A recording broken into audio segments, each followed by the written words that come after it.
My son has multiple disabilities, and I knew it was going to be a challenge for him to get a great education. He started school on his third birthday. I knew the trauma I was feeling as a parent, not knowing what I was sending my child into. And so I wanted to be involved. I wanted to be that parent that was always there, supporting the school, supporting the teacher, supporting the student. But I realized that I was seeing some things, and I could advocate for him and they would change. But the rest of the children weren't getting those changes. And so when I started asking questions about the class in general, or other students, then it became an issue. And so I realized that in order to make a change, it was not going to happen within the school, because the school was not including parents in a form where it was like a great communication or togetherness. It was different. It was kind of like a blocker. And so I realized I was going to have to do this outside of the school and with parents united. I'm born and raised here in San Antonio. My educational experience was very lackluster, to say the least. I just remember being very bored as I was going through the educational system, knowing that things weren't really challenging. I would be doing my schoolwork and my homework in a day, and so then with boredom comes getting in trouble, right? So that's something I remember. My high school life was very tough. I spent two years couch surfing. My mom was kind of in and out of the picture, and so I really had to fend for myself. I really saw a lot of inequalities when I was growing up about the type of stuff that was provided for me, and I knew that I didn't want my kids to go through the same mess that I went through, with the same needs not being met. I finally have kids now, and so we just started advocating to make sure that didn't happen. We're passionate about our children, your children, and what's going on in our education system here in San Antonio. So we believe that every child has a right to succeed. Every child should succeed. There shouldn't be any issues as to why they're not succeeding, and that you guys should be getting the appropriate support from whatever that is, or from wherever that should be, coming to you guys. Mindshift is an advocacy group here in San Antonio. Our vision is that we want San Antonio to have the best schools in the world. And the way we think we're going to get there right now is by providing the community with the tools and the knowledge that they need in order to demand a high quality education. When we went out and talked to hundreds of parents over the summer, we were realizing that we're conditioned to think that no news is good news, that, as long as our kids are safe, they come back home, they're okay, we're good. It's a cultural thing in some way. We were taught not to rock the boat, right? Like, we were just lay low. The government is giving you this great education and we're going to send our kids there. And so once we realized that this is kind of the mentality in our society, in our city, we needed a mind shift, right? We needed to get parents to really realize that they had a say in what their kids were getting and the type of education that they were getting, and they just didn't realize it. I went through the system and I know the inequities that exist within there. And I also know the power of advocating and the power that is there when you start asking the school some very tough, but important questions that you need answers to. In the beginning, when I was advocating for my son, I would go by myself and I would ask the questions I thought were right. And I was just getting the runaround from the administration and the principals. They would point me in different directions. Nothing would ever get solved. And when we started this group, I invited Joe to one of my meetings, and he ended up going with me, and it just made a world of a difference.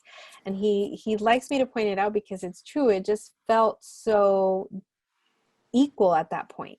When I was by myself, I just felt like I was battling these three different teachers. Like, I was battling the principal and the vice principal and the director, right? And I felt like my back was against the wall. But when I ended up taking Joe, the atmosphere changed. I think they were worried about who he was.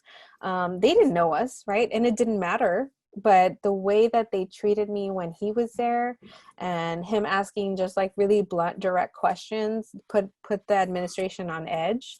And then we started getting some really solid answers after that. Like, we didn't there without getting an answer. The most threatening thing that you can do to anybody that's trying to hold you back is to ask questions, because they want you to be compliant. right? Because they put these rules in place for whatever reason, and they want you to be okay with whatever it is that's going on. You know, they just want you to be okay. But if you're asking questions to figure out why these things have been put into place, then you become like this free thinker that's thinking outside of the box, right? And that's when you start to become dangerous. Get off my campus before I call PD. You need to go. Okay.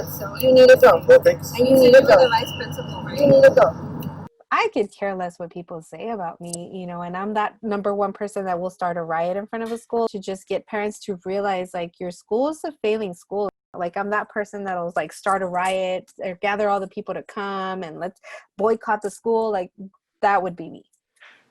That would be me, hands down.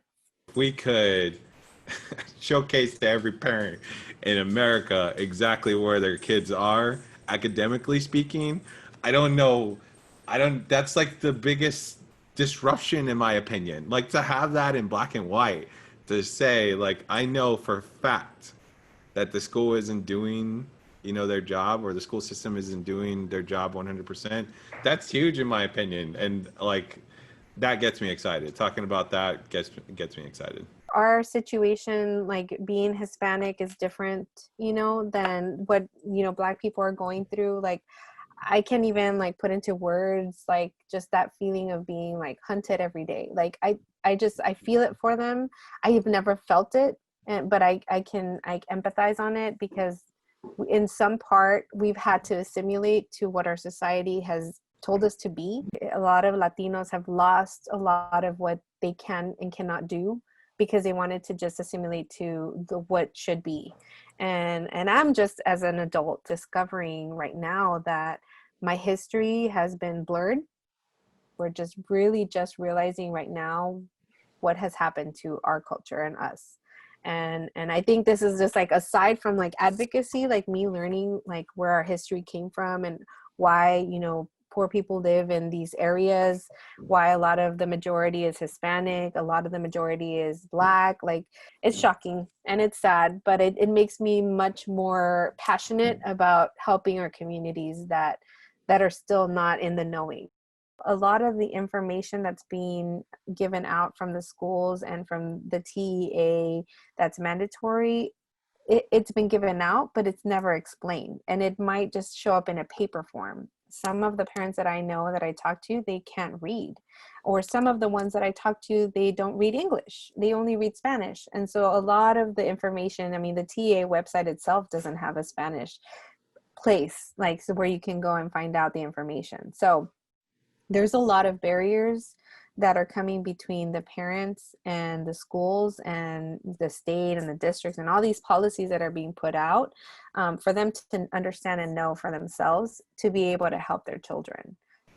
What really gets me excited is to know and to show that we're all shooting for a level of transparency and accountability that hasn't been asked for before, or that nobody has wanted before. Every kid can succeed. There should be no reason why a child shouldn't succeed. And if we're not looking for what's stopping them from succeeding, then we're doing them a discredit.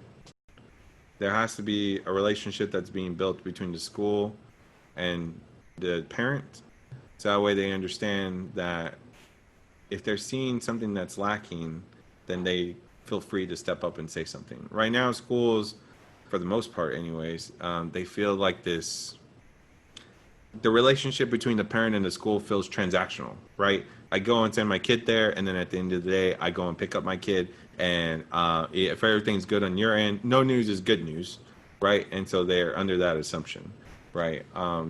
So right now, because of that fact, when something does go wrong, there isn't this constructive conversation that happens between the parent and the school.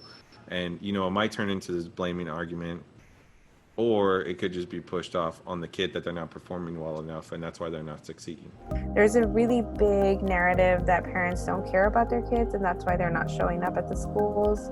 But a lot of the people that we've been talking to, they have 2 jobs, 3 jobs, single parents. They don't have that time to go on the allotted time that the school has been giving them. I know for a fact that when parents have the appropriate data and they understand it and they know how to interpret it, that's when they start asking questions. And I know for a fact that if students had the same kind of data and knew how to interpret it about where they're failing and where their shortcomings are, that they would do something to change it. I've learned that your voice matters, even if it's the one. You know, it does matter, and your persistence matters, and what you care about matters. And once you find something that's important to you and you don't let it go and you see it through the end, you get results. I'm just a parent who has a voice and learned how to use it and demanded what I felt was needed for my kids. And if I could do it, you know, you could do it too. You're not alone in this fight, and come join us, and we can make a change together.